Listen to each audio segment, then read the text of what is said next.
ನಮಸ್ಕಾರ ಗೈಸ್, ನಾನು ಚೆನ್ನಾಗಿದ್ದೀನಿ. ನೀವೆಲ್ಲ ಚೆನ್ನಾಗಿದ್ದೀರಾ ಅಂತ ತಿಳ್ಕೊಂಡಿದ್ದೀನಿ.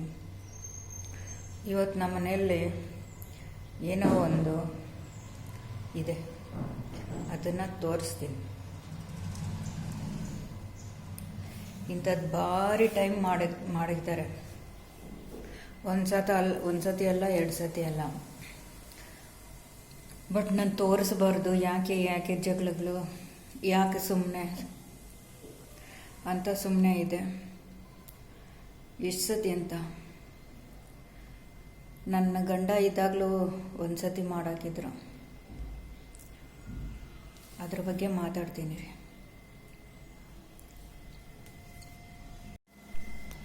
ನೋಡಿ ಗೈಸ್,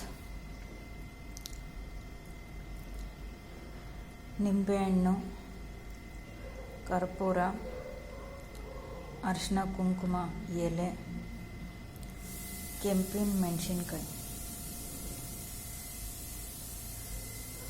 ಆವಾಗ ಈ ಥರ ಮಾಡ್ತಾರೆ. ಇದು ಇಲ್ಲಿ ವಿಂಡೋ ಇದೆ, ಇಲ್ಲೆಲ್ಲರೂ ಹೋಗಿ ಬರ್ತಾರೆ. ಈ ಕಡೆ ದಾರಿ ಇದೆ.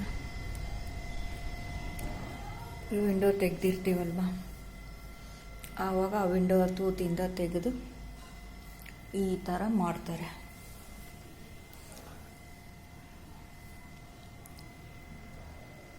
ಇಂಥದ್ದೇ ಗೈಸ್, ತುಂಬ ಟಾರ್ಚರು, ತುಂಬ ಕಾಟ, ಬರೀ ನೆಗೆಟಿವೇ, ಕೆಟ್ಟ ಕಣ್ಣಿಂದ ನೋಡೋದು. ಇನ್ನು ಅವ್ರ ಮನೆಗಳಲ್ಲಿ ಪೂಜೆಗಳೆಲ್ಲ ಮಾಡಿಸ್ತಾರಂತೆ. ಇಲ್ಲಿ ಮಾಡಿಸಿದ್ರೆ ಗೊತ್ತಾಗ್ಬಿಡುತ್ತೆ. ಇದು ಅಮಾವಾಸ್ಯೆ ದಿನ ತಂದಾಕಿರೋದು, ಯಾವತ್ತೂ ಅಲ್ಲ, ಅಮಾವಾಸ್ಯೆ ದಿನ ಮಧ್ಯಾಹ್ನ.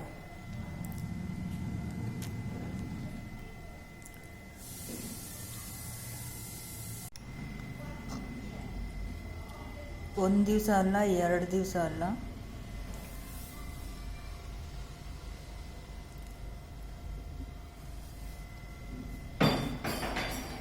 ಆವಾಗ ಹೇಳ್ಕೊಳಕ್ಕೆ ಯಾರೂ ಇರಲಿಲ್ಲ. ಈಗ ಯೂಟ್ಯೂಬ್ ಇದೆ ಅಲ್ವಾ, ತೋರಿಸ್ತೀನಿ.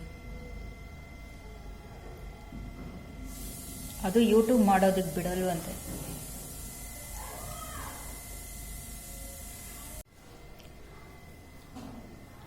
ನನ್ನನ್ನು ನಾಶ ಮಾಡಕ್ತಾರಂತೆ. ಎದುರುಗಡೆನೇ ಅಂದಿದ್ದಾರೆ, ನನ್ನ ಮಗನಿಗೆ ಮದುವೆ ಆಗೋದಕ್ಕೆ ಬಿಡಲ್ವಂತೆ, ನಿನ್ನ ಗಂಡನ ನಾಶ ಮಾಡಿದ್ದ ಸಾಕಾಗಿಲ್ವಾ ಅಂದರು. ಆವಾಗ 2019 ಇರಬೇಕು, 18 19, ಆವತ್ತು ಹಂಗೆ ಅಮಾವಾಸ್ಯೆ ದಿವಸ ಹಿಂಗೆ ತಂದು ಹಾಕಿದ್ರು. ನಾನು ನಮ್ಮ ಯಜಮಾನ್ರನ್ನ ಎತ್ತೋಗಿಬಿಡಲಿಲ್ಲ. ಅಲ್ಲಿ ನಮ್ಮ ಮನೆಯಲ್ಲಿ ವಾಚ್ಮ್ಯಾನ್ ಒಬ್ಬರಿದ್ದರು, ಅವರೇ ಎತ್ತಾಕಿದ್ರು. ಬಟ್ ನಾವು ಹೆಂಗಿದ್ದವ್ರು ಗೊತ್ತಾ, ನಾಶ ಆಗ್ತಾ ಬಂದಿದ್ದೀವಿ. ಯಾವ ಮಟ್ಟಕ್ಕೆ ಬಂದಿದ್ದೀವಿ ಅಂದರೆ, ನನ್ನ ಗಂಡ ಮೇಲೆಗೆ ಕಳಿಸ್ಬಿಟ್ರು, ಮೇಲೆ ಹೋಗ್ಬಿಟ್ರು.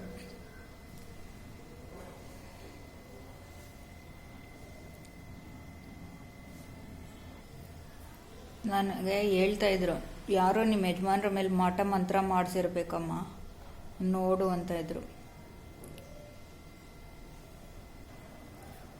ನಾವು ಇದೆಲ್ಲ ನಂಬ್ತಾ ಇರಲಿಲ್ಲ. ನಮ್ಮ ಯಜಮಾನ್ರಿಗೆ ಹೇಳಿದ್ರು, ಎತ್ತು ಮಾಡಿದವ್ರಿಗೆ ಆಗುತ್ತೆ ಅಂತ ಇದ್ರು.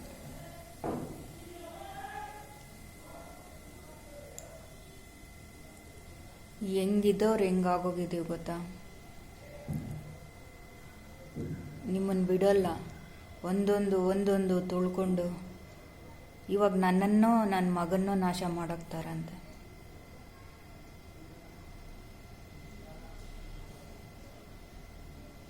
ಯಾರ ಹತ್ರ ಏನು ಹೇಳಬೇಕು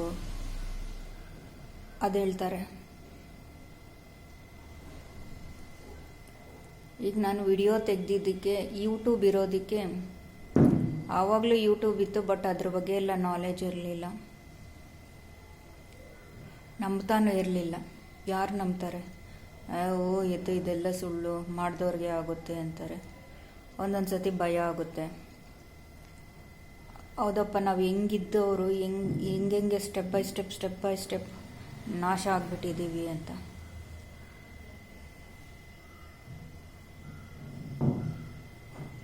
ಇನ್ನು ಹೊರ್ಗಡೆ ಎಲ್ಲ ಅದೇನೋ ನೀರು ಚೆಲ್ತಾರೆ ಬಂದು ಬಾಗಿಲ ಹತ್ರ. ಬೆಳಿಗ್ಗೆ ಎದ್ದು ಬಾಗಿಲು ತೆಗೆದ್ರೆ ಒಂದೊಂದು ಸತಿ ಇರುತ್ತೆ.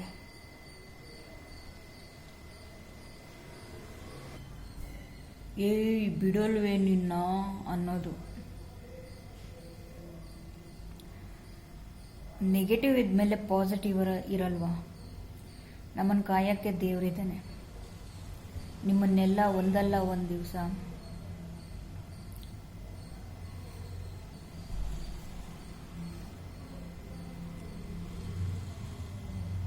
ನಮ್ಮ ಯಜಮಾನ್ರು ಅದು ಏನಾಯ್ತೋ ಗೊತ್ತಿಲ್ಲ,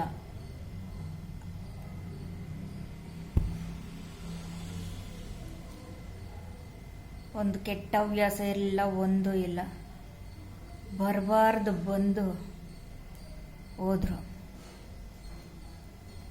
ಹೆದರಿಕೆ ಆಗುತ್ತೆ ಅಪ್ಪ ತಿಳ್ಕೊಂಡ್ರೆ, ಇದೆಲ್ಲ ನಿಜಾನ ಅನಿಸುತ್ತೆ.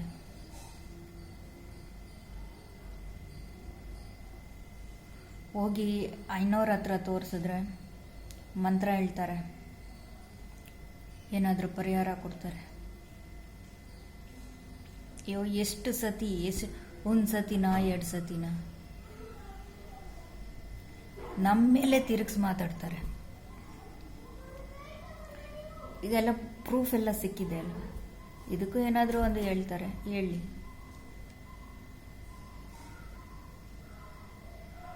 ಬೇಕಾದಷ್ಟು ಸಿಕ್ಕಾಕೊಂಡಿದ್ದಾರೆ.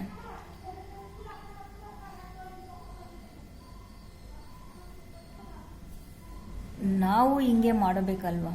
ನಾವು ಬಿಡಬಾರ್ದಲ್ವ? ಇವ್ರು ಏನು ಮಾಡಿದಾರೋ ಅದೇ ಮಾಡಬೇಕಲ್ವ? ತಿರುಗಿಸ್ಕೊಡ್ಬೇಕಲ್ವ? ಅವಾಗ ಹೆಂಗಿರುತ್ತೆ? ಅಯ್ಯೋ ಪಾಪ ಅಂತ ಹೋಗ್ತಾ ಇದ್ರೆ ಕೈಲಾಗ್ದಿರೋರ ಥರ ಆಗ್ಬಿಟ್ಟಿದ್ದೀವಿ.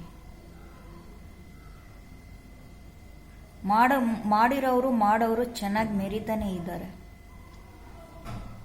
ಅದೇನೋ ಹೇಳ್ತಾರಲ್ವ, ಮಾಡಿರೋರು ಅನುಭವಿಸ್ಕೊಂಡು ಹೋಗ್ತಾರೆ, ಎಲ್ಲೇ ಇಲ್ದಿರಾವು ಆಗ್ತಾರೆ ಅಂತ. ಅದೆಲ್ಲ ಸುಳ್ಳು. ನನ್ನ ಕಣ್ಮುಂದೆನೆ ಮಹಾರಾಣಿಗಳ ಥರ ತಿರ್ಕೊಂಡು, ಮಹಾರಾಜುಗಳ ಥರ ತಿರ್ಕೊಂಡು ಇದ್ದಾರೆ.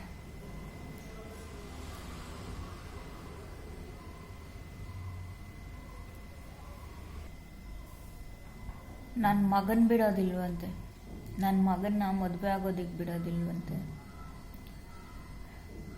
ಅವನೊಂದೊಂದು ನಾಶ ಮಾಡಾಕ್ತೀವಿ ಅಂದರು. ಈ ಮಾತೆ ಯಾವಾಗಲೂ ಅಂದಿರೋದು. ನಮಗೆ ದೇವರಿದ್ದಾನೆ.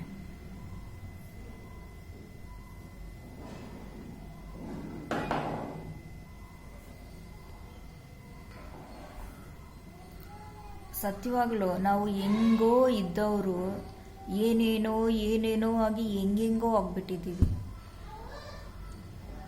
ಎಲ್ಲೋ ಇರಬೇಕಾಗಿರೋರು ಎಲ್ಲೋ ತಂದು ಬಿಸಾಕ್ಬಿಟ್ಟಿದ್ದಾರೆ.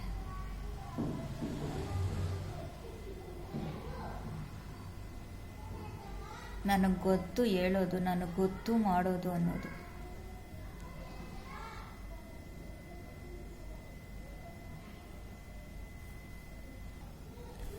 ಯಾರು ಮಾಡಾಕಿರ್ತಾರೆ ಅಂತ ನಮ್ಗೆ ಅರ್ಥ ಆಗೋದಿಲ್ವಾ? ಯಾರಂತ ನಮ್ಗೆ ಗೊತ್ತಾಗೋದಿಲ್ವಾ? ಬೇಜಾರಾಗ್ಬಿಟ್ಟಿದೆ, ತುಂಬ ನೋವಿಸ್ಬಿಟ್ಟಿದ್ದಾರೆ ಜೀವನದಲ್ಲಿ. ಹೆಜ್ಜೆಗೂ ಇದೇ ಆಗೋಯ್ತು ನನ್ನ ಜೀವನ.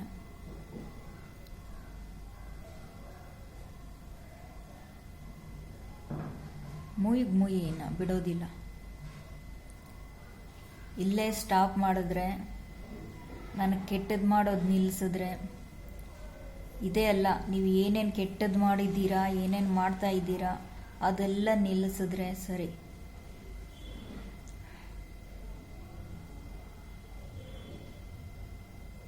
ನೀವು ಇನ್ನೊಬ್ಬರು ಮಕ್ಳಿಗೆ ಮಾಡಿದ್ರೆ ನಿಮಗೂ ಮಕ್ಕಳಿದ್ದಾರೆ. ಬರೀ ಡೂಪುಗಳು, ಬರೀ ನಾಟಕಗಳು. ಯಾರನ್ನ ಹೆಂಗೆ ನಂಬಿಸ್ಬೇಕೋ ನಂಬಿಸೋದು, ಯಾರಿಗೆ ಏನು ಹೇಳಬೇಕೋ ಅದು ಹೇಳೋದು. ಇನ್ನು ನಿಮ್ಮ ನೋಡಿದ್ರೆ ಅರ್ಥ ಆಗೋದಿಲ್ವ ಜನರಾಗೆ? ಜನರೇನು ದಡ್ರ? ಇನ್ನೊಂದು ವಿಷಯ ಗೈಸ್, ಆವಾಗ ನಮ್ಮ ಯಜಮಾನ್ರಿದ್ದಾಗ ತಂದಾಕಿದ್ರು ಅಂತ ಹೇಳ್ತಾ ಇದ್ದೆ ಅಲ್ವಾ. ನನಗೆ ಏನಾಗ್ತಾ ಇತ್ತು ಅಂದರೆ, ಈ ಅಮಾವಾಸ್ಯೆ ದಿವಸ ಬರುತ್ತೆ ನೋಡಿ, ಅದ್ರ ನೆಕ್ಸ್ಟ್ ದಿವಸ ನನ್ನ ಕಾಲು ಹಿಡ್ಕೊಂಡು 2 ಕೈಯಲ್ಲಿ ಹಿಡ್ಕೊಂಡು ಹಿಂಗೆ ತಿರುಗಿಸ್ದಂಗೆ, ಅಮಾವಾಸ್ಯೆ ಹಿಂದಿನ ದಿವಸ ಅಂದರೆ ಅರ್ಧ ದಿವಸ ಅಮಾವಾಸ್ಯೆ ಬಿದ್ದಿರ್ಬೋದು, ಇನ್ನು ಅರ್ಧ ದಿವಸ ಇವತ್ತು ಬಿದ್ದಿರ್ಬೋದೇನೋ ಗೊತ್ತಿಲ್ಲ. ನಾವು ಅಷ್ಟೊಂದು ತಲೆ ಕೆಡಿಸ್ಕೊತಾ ಇರಲಿಲ್ಲ, ನಾವು ಅದನ್ನು ನಂಬ್ತಾನೆ ಇರಲಿಲ್ಲ. ಕಾಲು ಹಾಕಿ ಈ ಕಡೆ ಒಂದು ಕೈಯಲ್ಲಿ ಆ ಕಡೆ ಒಂದು ಕೈಯಲ್ಲಿ ಇಟ್ಕೊಂಡು ಹಿಂಗೆ ತಿರುಗಿಸೋದು. ನಾನು ಬಾಯಿ ಬಡ್ಕೊಂಡು ಎದ್ದೊಳ್ತಾ ಇದ್ದಿದ್ದು, ಎದ್ದು ಕೂತ್ಕೊತಾ ಇರೋದು. ಈ ಮಂಡಿ ಇದೆ ನೋಡಿ, ಅದು ಆಗ್ತಾ ಇರಲಿಲ್ಲ, ತುಂಬ ನೋವು. ನಿದ್ದೆ ಮಾಡ್ತಾ ಇರ್ತಾ ಇದ್ದೆ. ಹಿಂಗೆ ಕಾಲು ಇತ್ತಲ್ವಾ, ಹಿಂಗೆ ಅನ್ನಕ್ಕಾಗ್ತಾ ಇರಲಿಲ್ಲ, ಹಿಂಗೆ ಅನ್ನಕ್ಕಾಗ್ತಾ ಇರಲಿಲ್ಲ. ಕಾಣಿಸ್ತಾ ಇದೆಯಾ ಇದು ಮಂಡಿ? ಹಿಂಗನ್ನ ಬಾಯಿ ಬಡ್ಕೊಬೇಕು, ಕಿರುಚ್ಕೊತಾ ಇದ್ದೆ. ಹಿಂಗೆ ಅನ್ನೋಕ್ಕಾಗ್ತಾ ಇರಲಿಲ್ಲ, ಇನ್ನು ಈ ಥರ ಅನ್ನೋಕ್ಕಾಗ್ತಾ ಇರಲಿಲ್ಲ. ಇಲ್ಲಿ ಹಿಡ್ಕೊಂಡು ಹಿಂಗೆ ತಿರುಗಿಸ್ದಂಗೆ ನನಗೆ.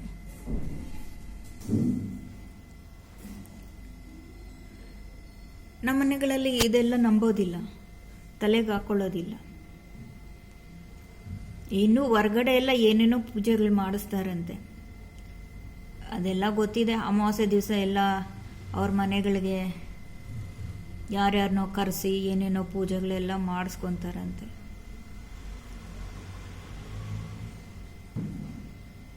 ನಮಗಿಂಥದ್ದು ಏನೂ ಗೊತ್ತಿಲ್ವಲ್ಲ, ಕಲಿಬೇಕು.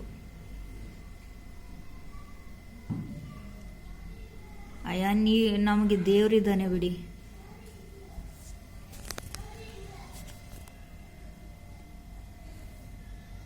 ತುಂಬ ನೋವಾಗ್ತಾ ಇತ್ತು. ಅದು ಯಾಕೆ ಅಮಾವಾಸ್ಯೆ ಹಿಂದಿನ ದಿವಸನೇ ಆಗ್ಬೇಕು, ಮಿಕ್ಕಿದ ದಿವಸ ಎಲ್ಲ ಯಾಕೆ ಆಗ್ತಾ ಇರಲಿಲ್ಲ?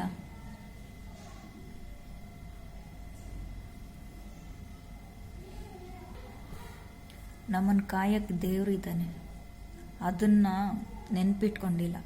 ನೀವೆಷ್ಟು ಮಾಡಿದ್ರೂ ನಿಮಗೆ ತಿರುಗಿಸ್ಬಿದ್ದಿದೆ.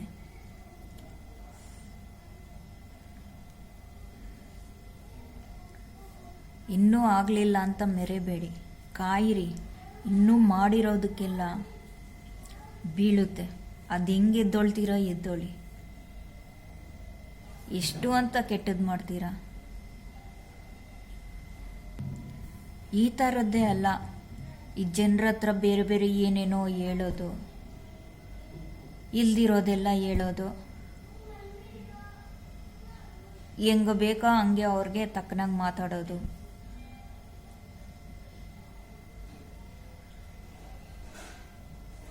ಇವ್ರದ್ದೇನಾದರೂ ತಿಂತಾ ಇದ್ದೀವ, ಇವ್ರದ್ದೇನಾದರೂ ಕೊಟ್ಟಿದ್ದಾರ?